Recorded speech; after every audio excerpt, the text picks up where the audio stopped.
How to fix unable to send SMS in Telegram. Hey everyone, welcome back to our channel. In this video we are going to learn how we can fix unable to send SMS in Telegram, so make sure to watch the video till the end.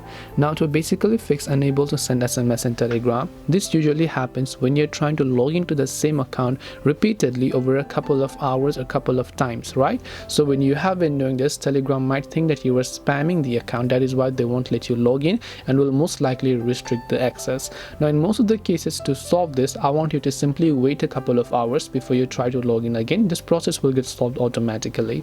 Otherwise, what you can do is instead you can long press the Telegram app icon here, then tap the I button to come to the app information page. Then you can simply scroll down to storage, clear cache, and make sure to clear the data.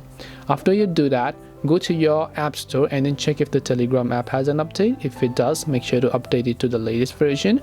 Now, last but not the least, I want you to simply connect to a VPN and then retry, because Telegram most likely have limited your IP address from accessing their servers. So connecting to a VPN will most likely give you a new IP address, which will help you in turn to connect to it. Now, there are many VPN applications out there. You can simply use any of the ones you prefer here, and then you can connect to them, or you can simply try to switch your Wi-Fi to change your IP address. Hope this video helped you. If you have any questions, feel free to leave them down. Thank you for watching and see you soon in the next video.